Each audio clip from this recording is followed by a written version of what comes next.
Hey, welcome. I see one person on there so far. Feel free to jump on and let me know who's there. Can you hear me okay?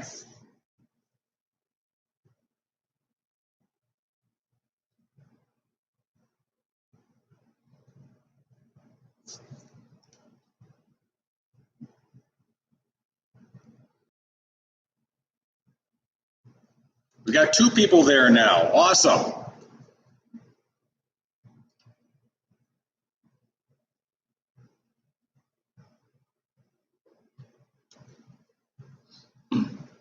This is great because I can just sit here and I don't have to go and do a workout.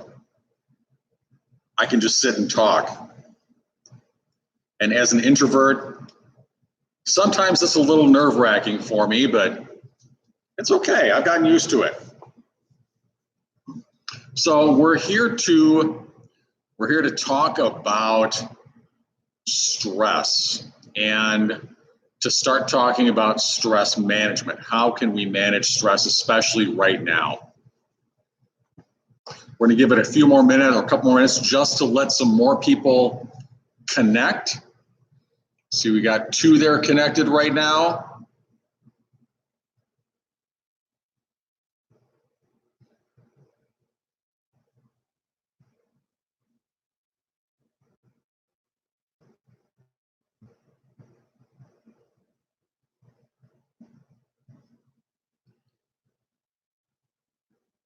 Give it just another minute or so.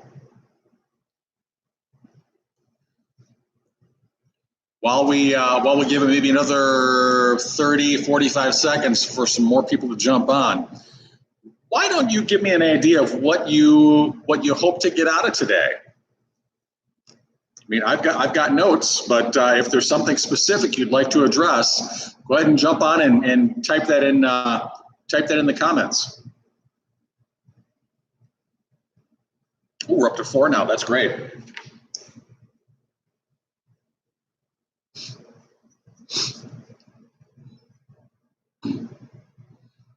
And down to 3.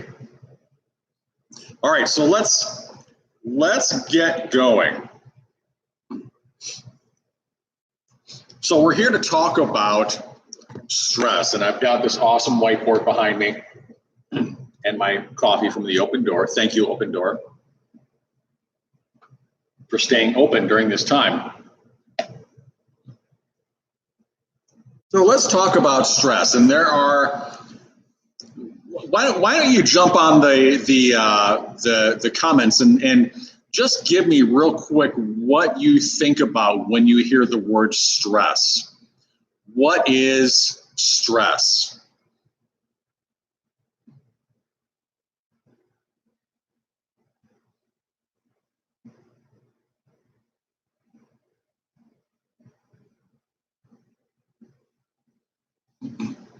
We're going to talk about 3 different types of stress to start out, but can everybody hear me okay? Somebody just type yes if you can hear me.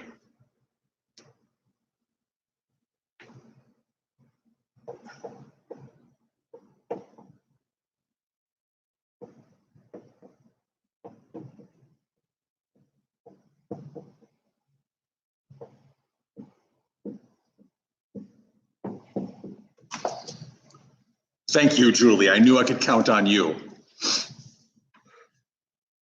Is that showing backwards? Can you see those notes in the right? Is that showing backwards for you, or is that readable? Because on my screen it looks backwards.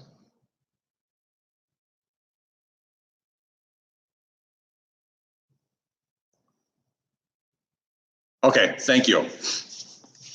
So, three types of stress that are recognized. And the first is acute stress. Not like you're cute and you're stressed, but acute stress. And acute stress is kind of a one-time event. Usually acute stress is referred to as change or stuff that you're not used to. So you got in a car accident. That's an acute episode of stress. You suddenly had to, your water heater blew up. That's an acute incident of stress. So acute stress is just change, the stuff that tends to happen once in a while in life that you're not used to. Episodic stress is the second type of stress. And that is the best way to describe that is when you say life is like a roller coaster. There are always ups and downs. There's always some new tragedy. I'm sure we all know somebody who is always involved in some kind of drama. Their life doesn't seem to have any meaning unless there's drama in it. And episodic stress would be a really great way to describe that. Life is like a roller coaster. There's always something, there's always a new downhill, there's always a new tragedy going on, and that's episodic stress. And that can really build up over time, but what we're really going to talk about today is chronic stress. And when people talk about studying stress, managing stress, about the long-term health effects of stress, usually they're studying what's called chronic stress, that long-term, constant, sometimes what they call unrelenting stress that occurs in the mind and the body. So if you think about, say, being stuck in a job that you hate, but you're not able to quit. If you're somebody who's living in poverty or living from paycheck to paycheck, that would qualify as chronic stress. If you're in a very bad family situation, that could be chronic stress. So chronic stress is usually what we're talking about when we're talking about negative health effects of stress. Because not all stress is bad. There's good stress. So for example, you're getting ready for a first date. You're planning your honeymoon. You just had your first child. Those are all stressful situations that your body responds to. But what we're talking about is often referred to as negative stress or distress. The bad sorts of stress that you don't typically want in your life. What happens in your body? And if you have any questions, please jump in and type them in the comment section, because I'm keeping my eye on the screen and I want to be able to answer your questions. I want you to feel like this is as interactive as we can make it in a video format. So what happens in your body when you're undergoing stress? Well, a lot of different hormonal reactions occur in your body when you're experiencing a stressful situation. And there are a lot of stress hormones, but we're gonna mention a few of them. But we're really, when we talk about kind of the effects of stress on your body, the negative effects, we're going to really focus on one or two. So the first stress hormone, I'm sure you've heard of it, is adrenaline. So adrenaline is, you heard people say, I got an adrenaline spike, I'm going to give them 50 cc's of adrenaline right to the heart, whatever. Adrenaline prepares your body for massive action. And that the stress response in your body, the fight or flight response in your body, is really designed to, say you're walking through the forest and a hungry lion jumps out. Your stress response kicks in, your levels of stress hormones get jacked way up, and it prepares you for massive action, to fight that lion off, or probably to run away and try not to be eaten. So in preparing your body for that massive action, adrenaline can increase your heart rate, it increases your respiration rate and your blood pressure. It's pumping all that blood, all that oxygen to your muscles in order to get them prepped to do something. In addition, what adrenaline specifically does is adrenaline is going to suppress the rest and digest nervous system. So you've got your fight or flight nervous system, and you've got your rest and digest, that kind of easygoing, I'm relaxed, everything's okay. It suppresses that rest and digest. So it suppresses your body's ability to kind of shut down and relax. It suppresses your digestion and other things. Another stress hormone, noradrenaline.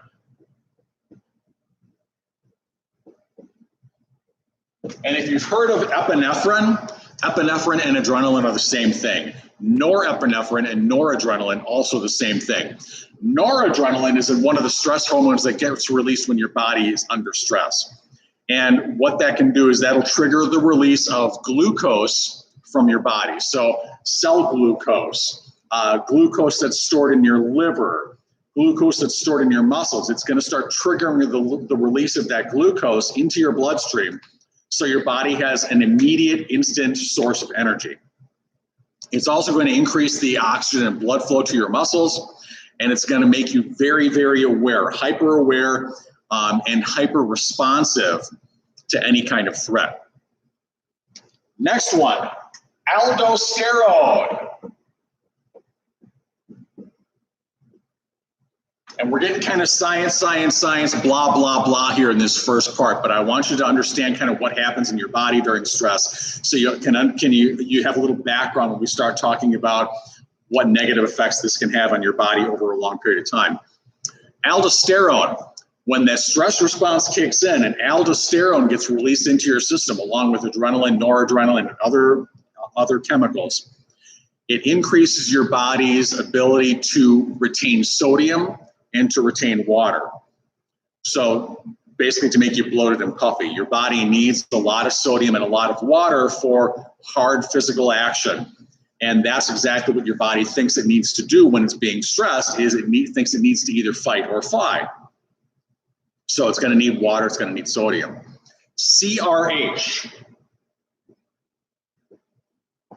CRH is an abbreviation for corticotropin releasing hormone. And what that does is that is an appetite suppressant that makes you feel less hungry, which you might think, yeah, all right. Especially if you're trying to lose weight, you might think that release of CRH is a really great thing. And in the short term for your body, if your body is responding to an immediate threat, your body doesn't need to feel hungry. Your body doesn't need to intake food.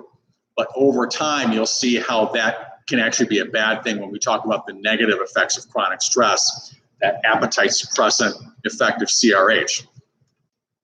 Cortisol. My favorite stress hormone, cortisol.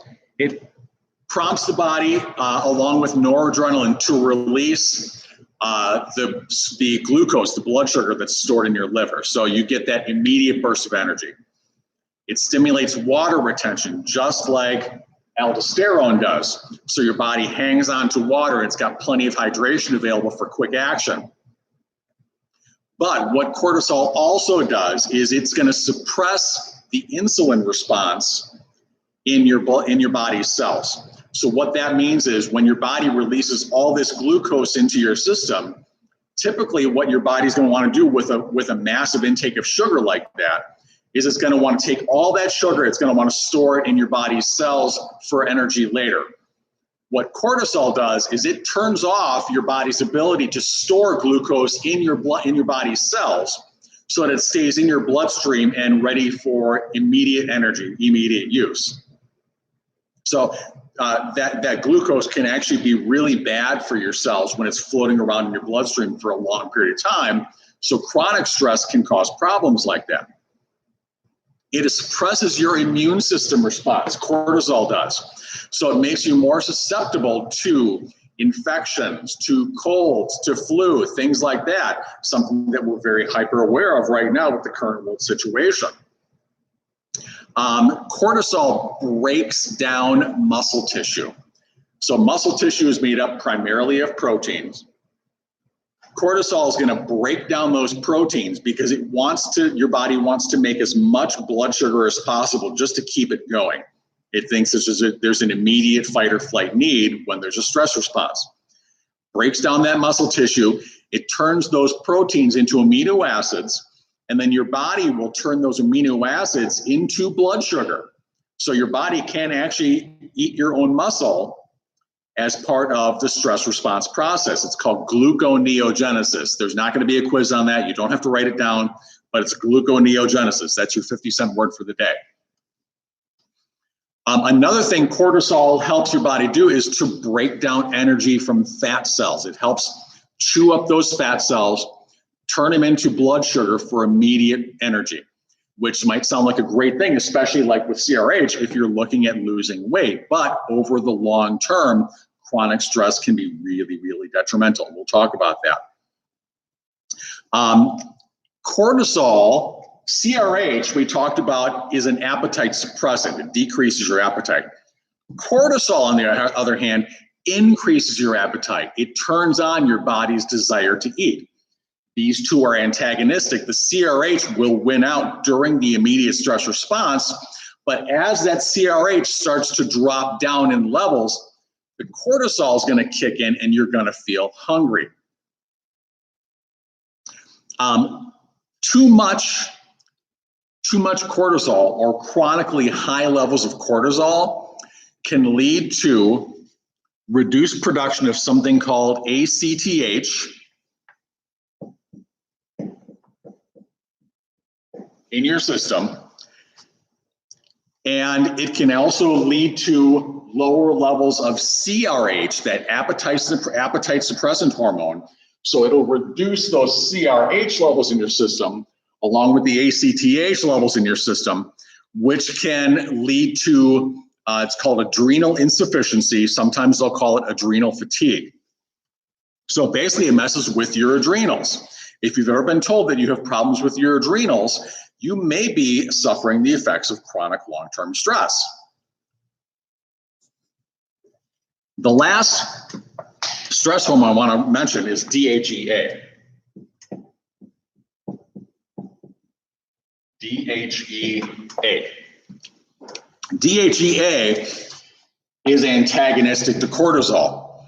So DHEA will actually help protect your body from the negative effects of cortisol. So when that cortisol spike comes in your body, DHEA gets released at the same time by your pituitary gland, and it helps protect your body, buffer your body against all the negative effects that cortisol can have, which include that breakdown of muscle tissue, which include that insulin response. So that's kind of a little science, blah, blah, blah, about what goes on in your body when that stress response is activated. And like I said, there are three kinds of stress. There's that acute stress, which is what your body is designed to really respond well to. But what we're talking about here is chronic stress, that long-term, constant, unrelenting level of stress on the mind and on the body. Stress was meant to be short-term. Your body responds to stress by getting stronger and better at things. But if stress isn't resolved and tends to increase over a longer period of time, which it can do in modern society, it becomes chronic and it becomes a problem. You get into what's commonly referred to as overtraining. So when you're overtraining, the body doesn't discriminate between types of stress, how you get stress. Physical stress, mental stress, emotional stress.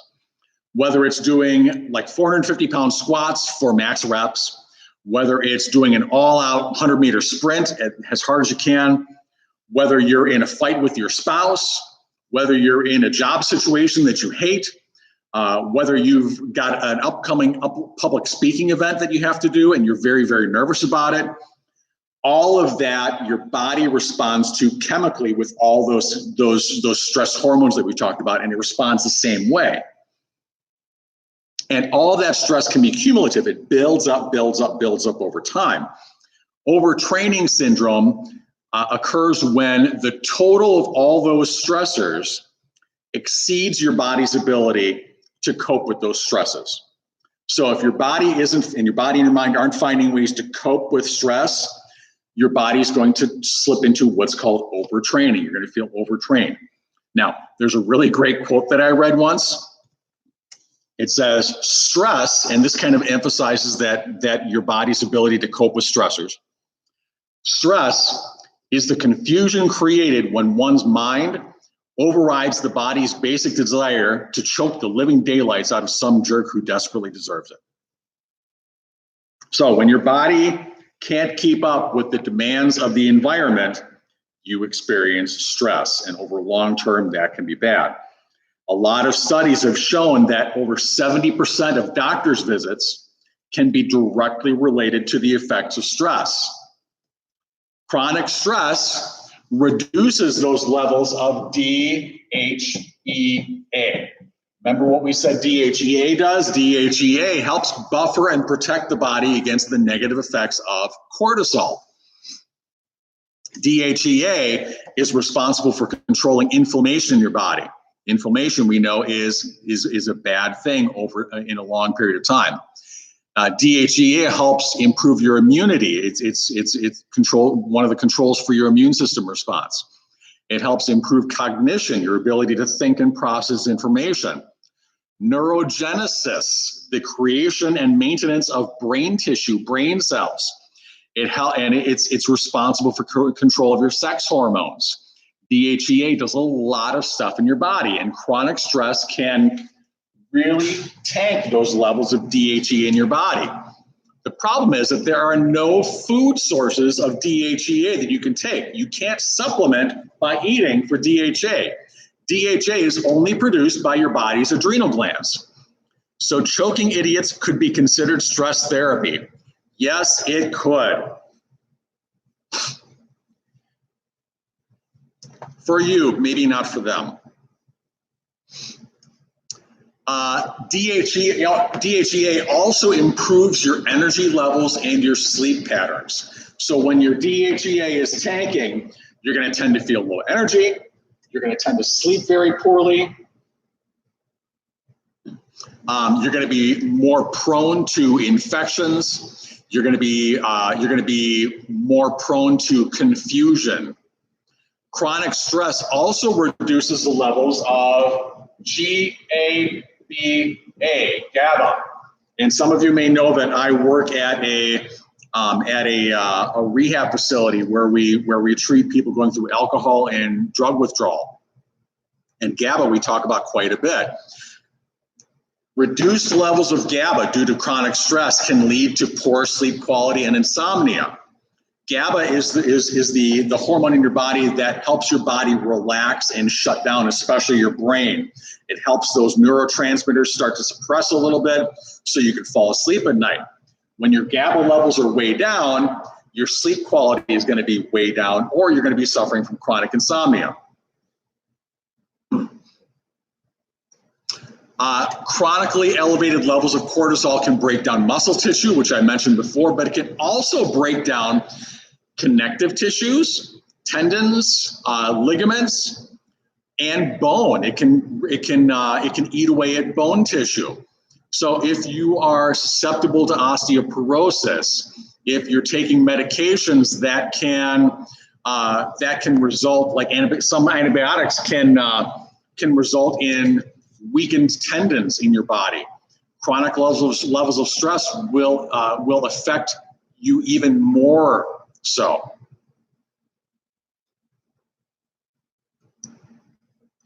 Chronic stress can lead to high blood pressure and heart disease. As you mentioned before, a lot of the stress hormones we talked about were responsible for controlling blood pressure. And if that blood pressure is constantly spiked up from chronic levels of stress, your heart's going to be more susceptible to problems. You know that cortisol eats away muscle tissue, and your heart is a muscle. So you'll be more prone to heart disease. You'll be more prone to having strokes. Type 2 diabetes. Chronic stress limits your body's ability to use insulin. So type 2 diabetes is a real serious risk of long-term chronic stress. And along with that comes obesity. Stress leads to more body fat storage. Stress contributes to overeating, especially the comfort foods, the foods that are high in sugar, high in fat, the ones that are tasty. Chronic stress affects your body's glucose metabolism, the way your body stores and processes sugar. It wants to keep blood sugar in your bloodstream all the time. As I mentioned, it promotes insulin resistance. It messes with your body's insulin response, and it can trigger excessive alcohol consumption. So people tend to turn to alcohol quite a bit to help dealing with that stress. Over time, because some of those stress hormones can suppress your immune system response, chronic stress can lead to a weakened immune system. You will be, over more time, more susceptible to colds, flu, COVID-19. People who are lower stress tend to be healthier. And along with that weakened immune system comes a higher risk of many types of cancers. Stress is a huge risk factor for many kinds of cancers. Indigestion and other gastrointestinal issues, GI tract issues. I mentioned some of those stress hormones suppress your body's digestion. Over a long term, if they stay elevated, you will suffer from indigestion, you'll suffer from different types of GI tract issues. And as I mentioned before, it can respond or result in impaired brain function because some of those stress hormones are toxic to your brain chemistry, to your brain cells. So you'll find over long periods of time, when you have high levels of stress that go on and on and on, you'll find you have an inability to focus and an inability to problem solve. High cortisol levels will actually kill off brain cells, and they'll slow your nerve impulse transmission, so you'll respond to environmental stimulus much slower. And it's because of this that researchers think that chronic stress can be a contributor to dementia and to Alzheimer's, possibly to things like Parkinson's. It affects your memory storage, so your long-term memory can be affected by that. It reduces the size of the hippocampus center of your brain, which directly affects learning. You'll see this a lot with children who come from a traumatic background. They tend to be a little bit more remedial as far as their learning goes. They might take more time to learn things. It might be more difficult for them to learn concepts because the size of their hippocampus has been affected since they were a small child. And chronic stress stimulates the amygdala center of your brain, which tends to focus all of your attention on emotional issues, and it reduces your ability to focus your attention on information or take information in. So rather than being factual and learning oriented, you're going to be drama and emotional oriented. Again, we see that a lot with people who are coming up from high trauma backgrounds, especially kids who are in foster care, for example. They'll tend to latch onto emotional responses rather than logical responses. Premature aging is a risk factor, or chronic stress is a risk factor for premature aging. Hair and skin issues, because it's breaking down the proteins in your body, and your hair and skin are made up of protein and cartilage. Depression and anxiety, a real problem with long-term stress, and chronic headaches can be a problem with long-term stress. So lots of things that make long-term stress bad, very unattractive. It's a very bad thing. So how do we mitigate that? How do we manage that? How do we reduce our risk of long-term stress? If you are a very stressed person, how can you start lowering your stress levels? Well, in a study of over 200,000 people over a long period of time, this study was done in Europe, it was shown that job-related stress could be largely offset by two things: good nutrition and exercise. Nutrition and exercise were two of the keys in this long-term study of 200,000 people. They were two of the keys to reducing long-term job stress. And like I said, your body doesn't differentiate between what the external stressor is. It just knows what the effect is inside your body. The ones I'm eating a lot of right now. So I'm going to add a third thing to that nutrition and exercise, because it's not just what you put in your body. It's not just what you do with your body. It's what you put in your mind too that can really affect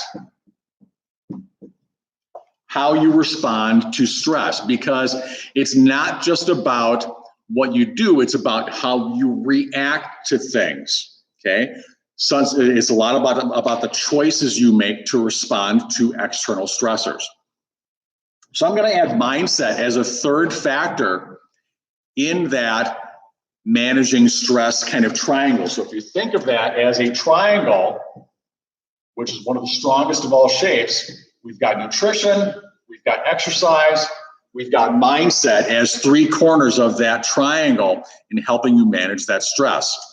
So let's talk about those things and how we can use nutrition, exercise, and mindset to help us manage our levels of stress. So we're going to start out talking about nutrition. And if you want to take notes, you go right ahead, take notes. Otherwise, you can always go back and you can watch the replay of this and make notes off of that replay. Now, you've heard you are what you eat. And I've never really gone along with that. But what I will go along with is your body becomes what you feed it. So kind of a little paraphrasing of the whole you are what you eat phraseology. Your body becomes what you feed it. Or to put it another way, you'll never feel like $1 million if you're eating off the dollar menu.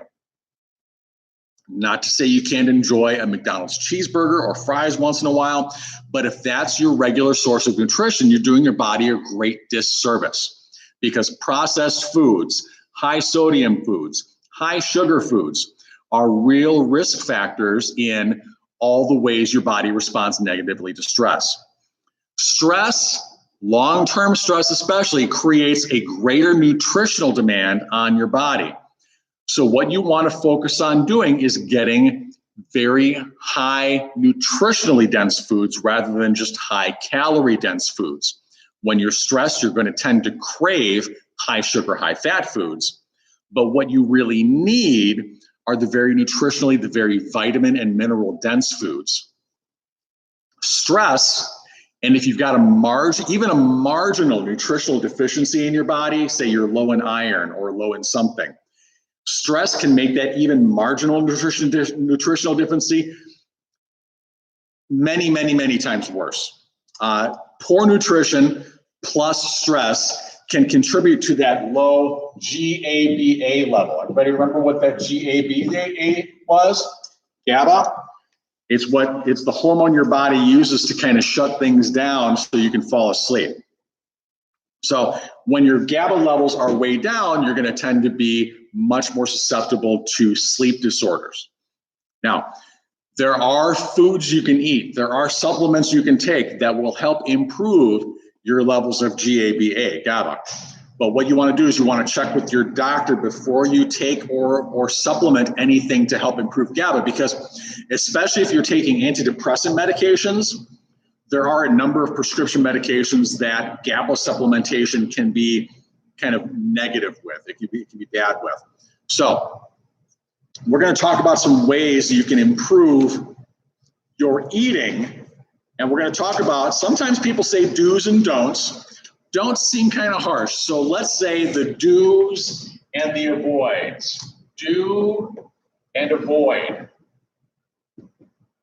Because don't is kind of a 100% never ever kind of thing. And some of the things, you could say, oh, don't eat sugar. Well, yeah, right, don't eat sugar. Avoid eating too much sugar. So let's talk about these do's and these avoids. So we do eat smart. So eat with your brain, but avoid eating emotionally. When you're highly stressed, you're going to tend to be an emotional eater. And I am very much an emotional eater. Is there a specific exercise type that is better for reducing stress? We're going to get to that. We're going to talk about exercise and recovery after we talk about nutrition, Julie. That's a great question. Thank you for asking it. So do eat smart, but avoid eating emotionally. So it's kind of the carrots versus cookies things. I said before, what your body craves when you're highly stressed is cookies. What your body needs when you're highly stressed is carrots. Why does your body crave cookies? Because your body wants things that are high in sugar, high in fat, because they're high calorie.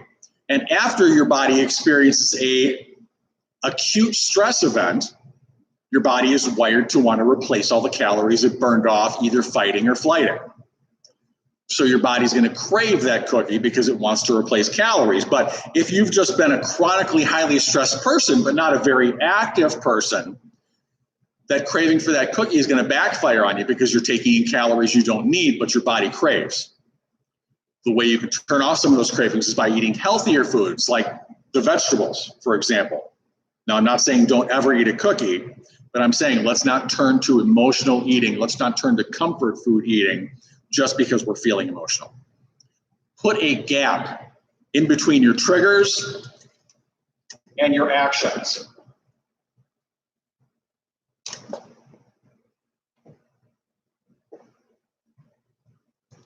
Your trigger is something that causes you to feel that level of stress. So let's say you had a fight with your spouse. That would be your trigger. If you know that after you have a fight with your spouse and you feel stressed, you immediately go and you want to have a whole bag of tortilla chips, or you want to eat a whole sleeve of Girl Scout cookies, okay? You know what your trigger is. You're aware of how your body responds and what your action typically is. Put a gap in between that trigger and that action. Take some time to focus on what you're going to do first. If you're not really hungry, don't eat that sleeve of Girl Scout cookies. Put the cookie down. Okay? Put a gap in between your triggers and your actions. Think a little bit about what you're doing before you do it. Focus on your food. What do I mean by that? Focus on your food, not on the internet, not on the TV, not on the book you're reading. Okay? If you're eating, focus on eating. Okay? That's going to help you slow things down. It's going to help you feel more satiated. It's going to help you eliminate that mindless eating, that emotional eating pattern. Okay? So do eat smart, but avoid eating emotionally. I mentioned supplements before. Do supplement based on evidence.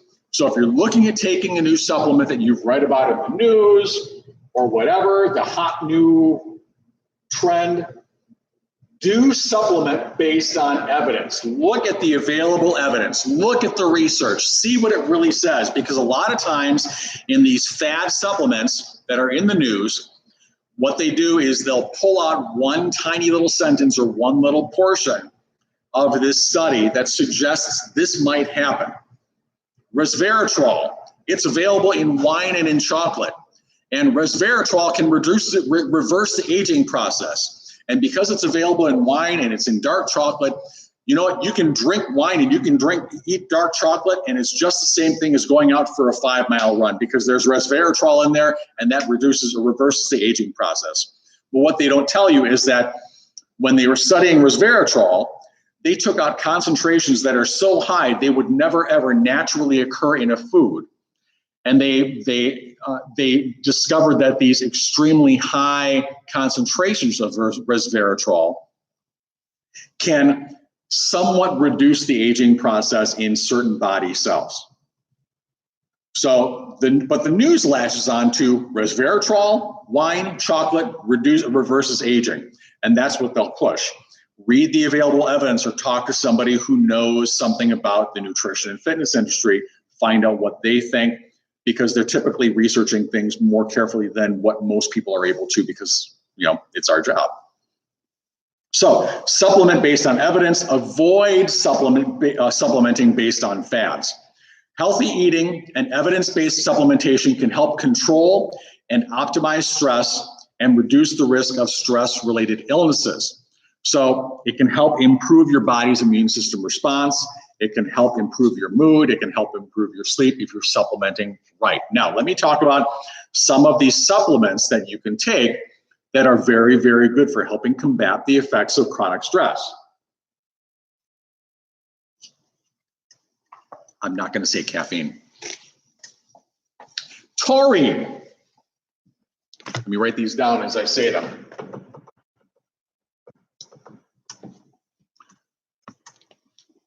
Taurine, which is an amino acid. Amino acids are the building blocks of protein. When you eat meat, it's got amino acids in it. Proteins are strung together in long chains that make amino acids, or amino acids are strung together in long chains that make proteins. Meat is made of protein. There's tons of amino acids in protein. Taurine. Taurine is one of the really important ones in helping beat stress. Taurine deficiency is often associated with the development of depression, the lack of brain cell development, and brain cell death from the toxic effects of stress. So if your body's low in taurine, you're going to tend to be more fuzzy. You're going to tend to have lower mental capacity or lower cognitive skills, and you're going to tend to be more susceptible to depression. So taurine is super important. Theanine. Glutamine. All three of these are things you can get over the counter at any place that sells vitamins and minerals. Like I said, they're just basic amino acids. There's nothing fancy about them. They're naturally occurring. B complex. B complex vitamins are extremely important in sleep quality, in brain function, in your determining your energy levels, in helping you fight off depression, and especially B6. B6 is the anti-stress vitamin. So supplementing with a B complex vitamin, very, very good idea if you tend to have long-term stress. And the antioxidants. We've heard a lot about antioxidants, not so much recently because, of course, it's all about COVID-19, right? Antioxidants, especially omega-3s.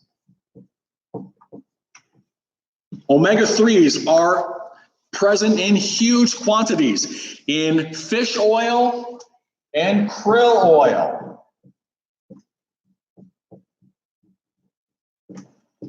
If you have not heard, I'm sure you've probably heard of fish oil, but if you haven't heard of krill oil is just like fish oil. It comes from these tiny little aquatic creatures called krill, like tiny little shrimp. And they extract the oil from these krill, and it's super, super concentrated. So a very small amount will give you the same amount of omega-3s as like 3 big fish capsules, 1 tiny little krill capsule. Tends to be a little bit more expensive than fish oil, but it's worth it for not having to take that much. You can take far less and get the same effect or even better effect. So fish and krill oil, very important antioxidants, a good source of omega-3 fatty acids, which are very great at helping beat the effects of chronic stress. One more, do and avoid. Do avoid. So this is not a do and an avoid. This is a do avoid. Do avoid excessive sugars and processed foods because refined sugars can be highly inflammatory. Inflammation can be a good thing. When you get injured, your body sends inflammatory markers to the injured area that speeds the healing process. But over the long term, inflammation is bad because inflammation is bad for your cardiovascular system. It's bad for your muscles. It's bad for your joints, and refined sugars can be highly inflammatory. So especially if you're a chronically stressed person, avoid refined sugars. The problem there is that chronically stressed people are the ones who tend to crave the refined sugars. What you also want to avoid in your foods are things like artificial sweeteners. So things like aspartame, things like sucralose, things like acesulfame potassium or acesulfame K. They can tend to be inflammatory. High fructose corn syrup, also a refined sugar that can be highly inflammatory. MSG, often present in processed foods, TV dinners, frozen dinners, things like that. Trans fats. So if you look on a food label and you see hydrogenated oils or partially hydrogenated oils, those are sources of trans fats, which can be highly inflammatory. High levels of salt, and if you pick up a food product and it's got more than about 200 to 300 milligrams of salt per serving, put it back down. That's too high. Look for lower sodium foods. And any sorts of food dyes can tend to be inflammatory, especially if you've got a sensitivity to food dyes. Instead, go for whole foods, which can give you a good source of vitamins, especially vitamin B. So some of those whole foods can include whole grains, so whole wheat. Especially if you're going for bread, get the whole wheat bread, 100% whole wheat bread, not just wheat bread.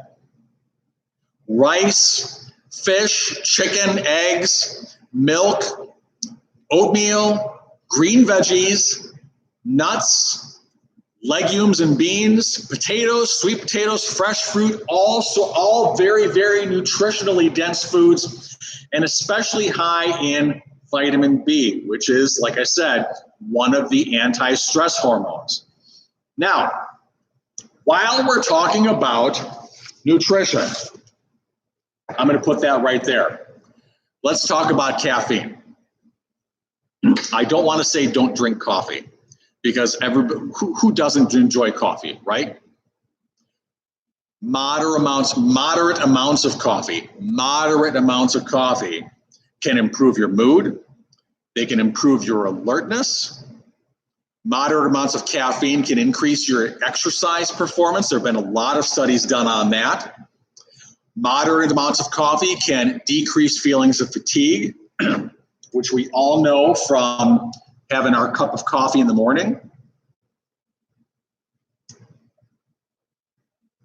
Moderate amounts of coffee can improve your processing speed, your mental and your physical processing speed, and your reaction time to problems, to physical elements in your environment in moderate amounts, but in high levels. So if you're getting more than 1 or 2 cups of coffee a day, at high levels, caffeine can increase your levels of nervousness and anxiety.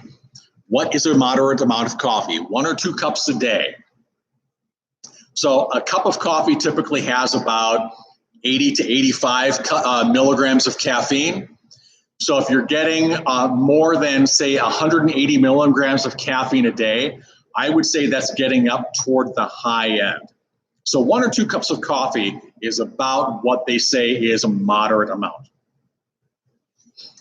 Increases nervousness and anxiety.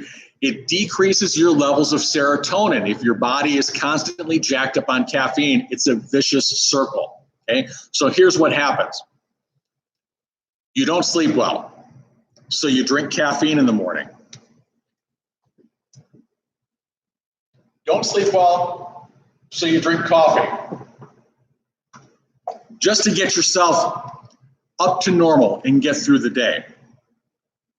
But the more caffeine you get, the more it messes with your serotonin levels. Serotonin and melatonin, just like that. Okay, you're aware that you could take, probably aware that you could take melatonin as a sleep aid.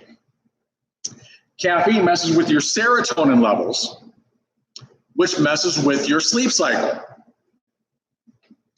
So the more you drink caffeine, the more it messes with your serotonin levels, the lower your sleep quality. So you wake up feeling tired and logy, so you drink more caffeine to get back up to normal. That messes with your serotonin levels, which screws up your sleep cycle, so you need more caffeine. Do you see how that can become a vicious cycle? High levels of caffeine intake can increase your stress hormones. So caffeine, the way caffeine makes you alert and awake is it actually increases the levels of stress hormones in your body. So In a couple studies they did, they found that high levels of caffeine intake can actually double the levels of cortisol and adrenaline that are in your system, which makes your body think that it's constantly in fight or flight mode. And if you're a chronically stressed person, if you're somebody who has that constant low-level state of stress or even a constant high-level state of stress, from job stress or relationship stress, if you're constantly stressed out about what's happening with COVID-19 and what's going on in the world, and you're adding more caffeine on top of that, you can be doubling the levels of cortisol and adrenaline that you already have, making yourself even more stressed, making your body even more susceptible to those negative effects of stress that we talked about earlier. Caffeine acts as a mild appetite suppressant. Now, I know some of you, especially those of you who are looking to lose weight, might be like, yeah, party on, because if I drink more coffee, I'm going to be less hungry and I'm going to eat less. Let me explain to you what happens when you get those high levels of caffeine in your body and you get that stress response. So you drink caffeine, okay? And caffeine releases those stress hormones in your system. The stress hormones and the caffeine reduce your hunger levels by suppressing your appetite. Okay, so caffeine acts as a mild appetite suppressant. But what stress also does, the stress hormones that the caffeine gets you to release, we talked about this before, it messes with your body's glucose response. So what do stress hormones do? They release all that stored blood sugar into your system. So you've got blood sugar stored in your liver, you've got blood sugar stored in your muscles. It releases all that stored blood sugar to prompt that fight or flight response. So caffeine suppresses your hunger. It releases all that stored blood sugar. Your body starts burning it off because it can't restore it because those stress hormones mess with your insulin response. So you got all this blood sugar, your body starts burning it off.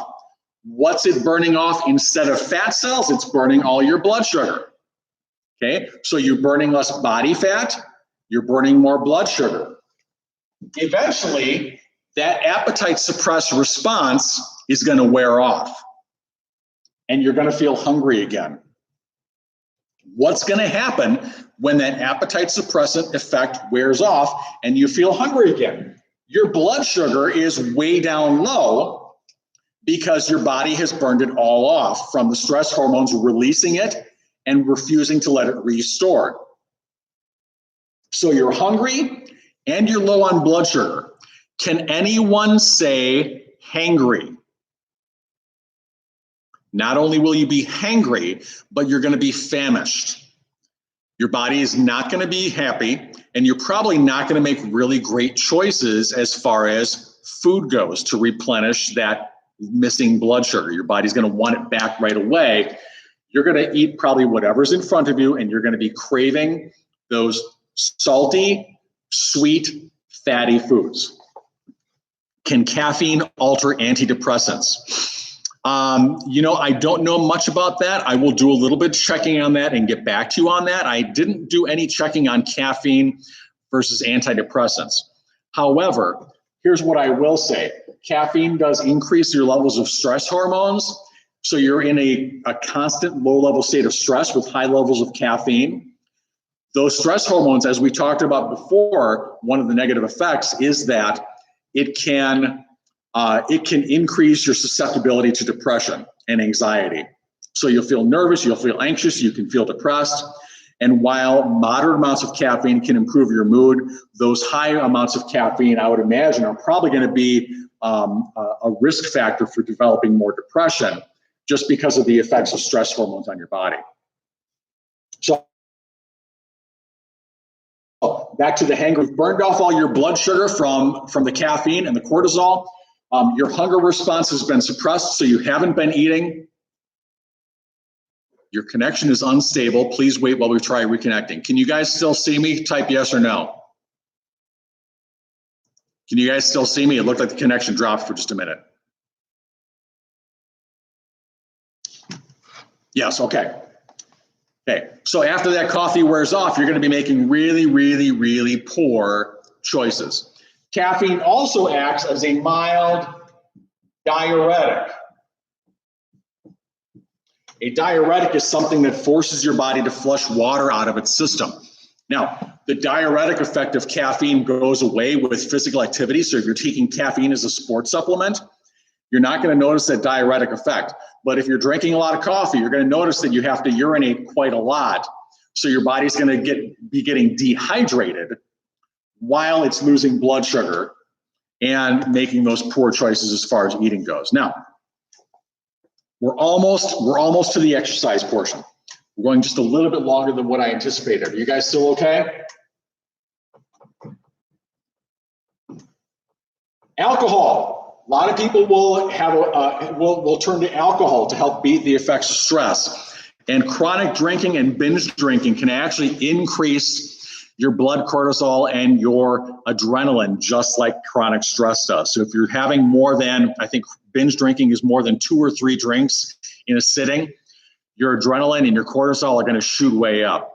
Even moderate amounts of alcohol can increase your adrenaline, can increase your blood pressure. And if you get intoxicated, that's a blood alcohol concentration of 0.1 or higher, which is just a little bit higher than the legal limit. Boom, your blood cortisol levels shoot way up.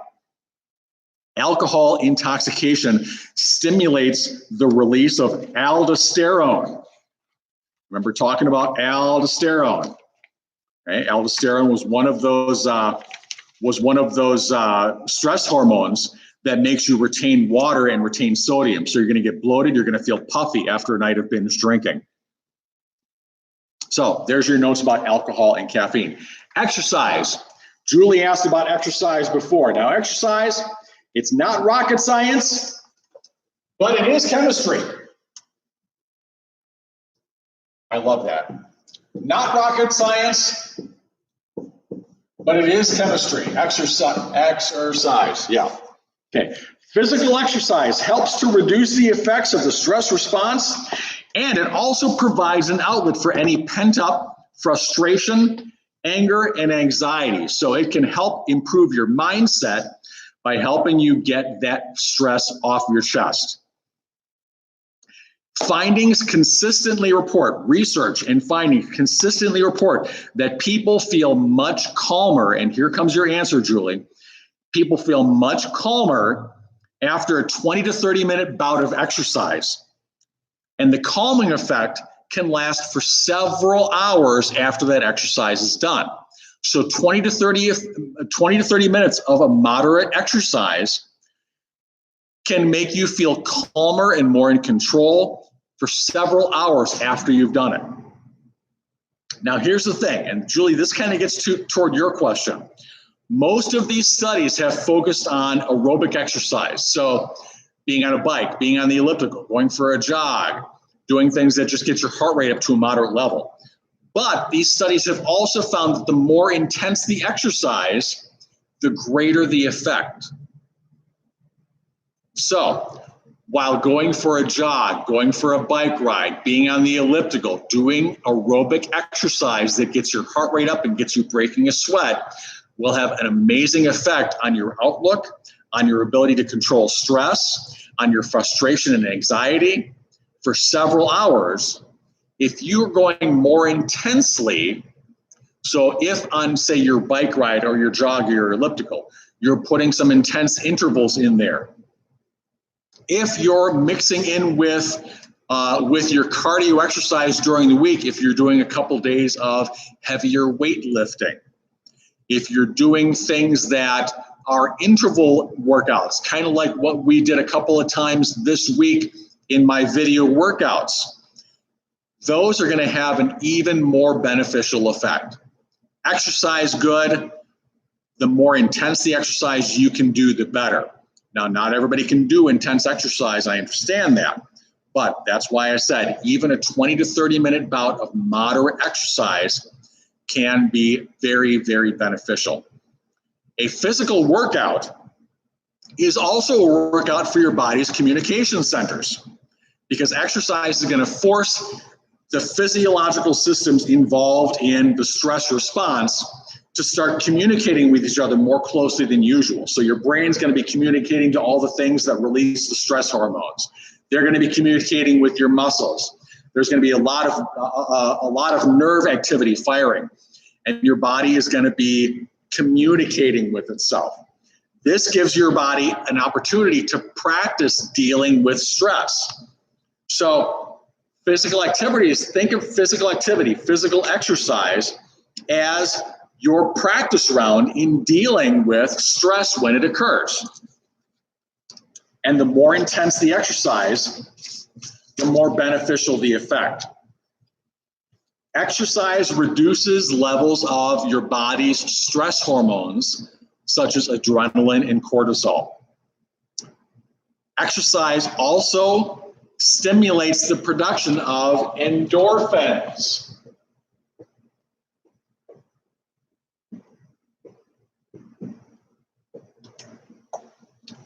Stimulates the production of endorphins, which are your body's natural painkillers and your body's natural mood enhancers. If you've heard of something called the runner's high, the runner's high is the point at which your endorphins really kick in, and suddenly you're just not aware of, sometimes I think it's a myth, you're not aware of the discomfort in running, and you actually feel pretty good. There comes a point during a marathon, and I will say this, there comes a point during a marathon where you're like, this is not too bad. But then not too long after that, there comes a point where you say, this really sucks. And again, heavy, intense exercise triggers the greatest response in your body's endorphin reaction. So while moderate exercise will produce endorphins, that heavy, intense exercise, intervals, heavy weightlifting, things like that will produce a greater response. Exercise increases the levels of certain proteins in your brain called BDNF.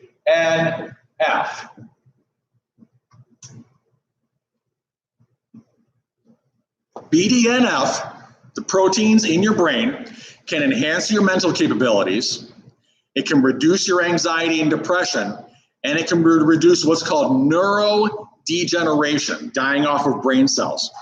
And that's why they think that regular exercise, especially more intense exercise, can be a huge benefit to people who are at risk for suffering dementia, Alzheimer's, and Parkinson's. And it can improve your levels of anxiety, your levels of depression, your general outlook. The current recommendations for regular exercise. How much should I get?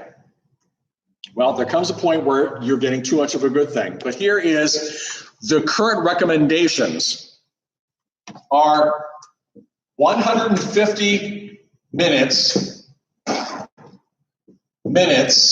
per week of moderate exercise, or 75 minutes per week of intense exercise. So that kind of goes back to, and that supports the idea that more intense exercise is going to give you a more beneficial effect in reducing your levels of stress and your stress hormones. 150 minutes a week of moderate exercise, something that gets you breaking a sweat. If you think about that, that's about 30 minutes, 5 days a week, or roughly 20 minutes a day. Don't try and get all 150 minutes in one day and think you're going to be good. They want you to spread this exercise out over the week. That's where you're going to get the most benefit. So think 30 minutes 5 days a week. Or cut that in half. 15 minutes, 5 days a week of intense exercise. But here's where I think, Julie, this kind of answers your question. Here's where I think your best bang for your buck is going to come. Mix these up. Okay, go a couple or 2 or 3 days a week of moderate exercise. Go 2 or 3 days a week of intense exercise for a shorter session. So 2 or 3 days of maybe 30 minutes of moderate exercise, 2 or 3 days a week of like 15 minutes or so of intense exercise, 15 to 20 minutes. Melissa asks, does strength training count? Absolutely, it does count. And the heavier you can confidently go with that strength training, the better off you're going to be. More intense exercise yields a better result. Okay, moderate exercise is great. More intense exercise is going to give you a better result in less time. So yes, strength training does count. So those are the current recommendations from the CDC on how much exercise you should get per week. Now, along with exercise, part of exercise is recovery.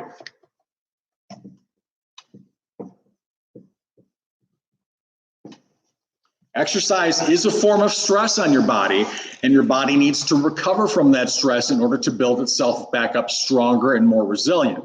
So you do need to take that recovery. And when I talk recovery, I'm talking sleep. So let's kind of pair exercise and sleep together in the same category because they work hand in hand. We can eat all the healthy food we like. We can work out every single day. We can live the life. But if we aren't getting enough sleep, it doesn't matter because it's likely that you're going to feel lousy all day anyway. And you're going to get back into that caffeine, serotonin, sleep cycle that I talked about before. Okay? How much sleep do you need?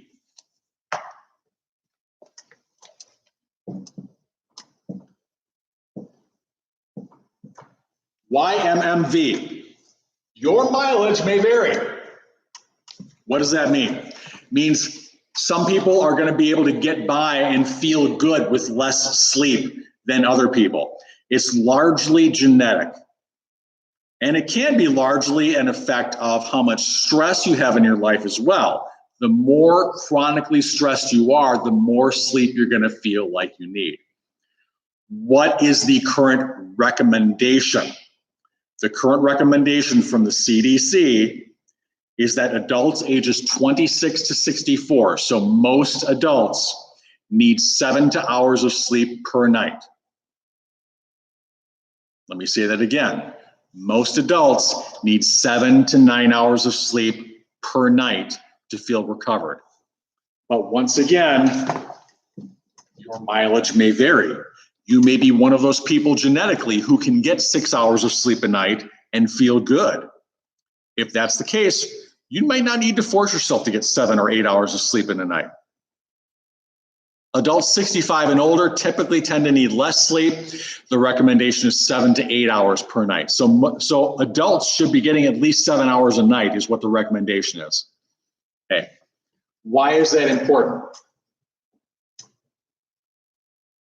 The research has shown that almost half of adults report feeling positive after a good night's sleep. 1/3 of adults feel happy after a good night's sleep, and almost 1/4 felt productive after a good night's sleep. So a good night's sleep, very important for feeling motivated, productive, happy, positive throughout the day. What happens when you sleep? Growth hormone is released when you sleep. Growth hormone is very important in recovery from exercise. It's important in building healthy skin, hair, nails. It's important in fighting off the effects of aging. How do we improve our sleep quality, our sleep time? Well, number one, develop a routine. Go to bed at the same time every night. Try to set your alarm for the same time every morning. Give yourself time to relax and to wind down before you go to bed. Part of that relaxing and winding down before you go to bed, one of the recommendations is to eliminate screen time as much as possible before bedtime. Screens, like I'm looking at right now, give off a lot of blue light. That blue light messes with your body's brain chemistry and keeps you awake. It can reduce your sleep quality. So if you can't eliminate screen time before bed, one of the things you can do is you can get a blue light filter. They make blue light filters that will go over your computer screen, that will go over your phone screen. On your apps, a lot of phones now, if you go to your app store, you can get a blue light filtering app that will help turn that blue light off on your screen, and your screen will start to cast a little more orange as a result of that. Some of these apps will even do it progressively throughout the day. So in the earlier parts of the day, your screen will look normal, but as the day wears on, it will gradually wax a little more and more orange as that blue light filter kicks in. You can get blue light filtering glasses, computer glasses, that make you look like you're wearing like those blue blocker sunglasses, but they're really great for people who must have screen time or can't eliminate screen time before they go to bed. They can put those on. They'll help reduce the effects of blue light on your brain chemistry. Exercise every day. That's one of the most important things you can do to help improve your sleep quality. Sleep on a comfortable mattress, comfortable pillows. If they're not comfortable, look at getting a new one. Check your bedroom temperature. If it's too warm, if it's too cold, if there's too much sound in the area, if there's too much light in your bedroom, put room darkening shades. Eliminate sources of light. Even one LED light can interrupt your sleep in your room. Alcohol and caffeine, we talked about the effects that those have on sleep. And supplementing with melatonin can help if you are chronically having problems with sleep. Check with your doctor before you supplement with melatonin. But melatonin is a natural supplement, and a 5 milligram melatonin supplement during the day helped improve sleep quality and growth hormone by 157% in the study. So supplementing with melatonin. So we've talked about stress hormones. We've talked about types of stress. We've talked about the negative effects of stress on your body, and we've talked about how to reduce the negative effects of stress on your body. So exercise and nutrition and mindset were the three things. We talked about exercise and nutrition today. I knew we were not going to have time to get the mindset, so that's going to be my focus for next week's Lunch and Learn topic, is improving your mindset to help combat the effects of chronic stress. So tune in next week. Are there any questions before we go offline? If you got any questions, I'm happy to answer them right now. I'm watching the live chat and I'm not seeing anything coming up. So I hope you got some important information that you can use out of today's Lunch and Learn. Hope you enjoyed your lunch, whatever you're having. And watch next week, Friday afternoon again for another Lunch and Learn at noon. And I'm going to get an event up on the Facebook page. And here's what I'm going to do. For everyone who clicks going on that event, I'm going to try and partner with a local establishment in the area to try and get you a little bonus for coming to my Lunch and Learn. So once I get that event up, watch for it. And in the day or so leading up to my Lunch and Learn, I'm going to try and send out a message to everybody who's on that going list and let you know what the bonus is going to be from a local establishment for coming to my Lunch and Learn and clicking going before you actually come. So watch for that. Thank you all for being here today. I hope you have a fantastic weekend, and I hope you feel a lower amount of stress.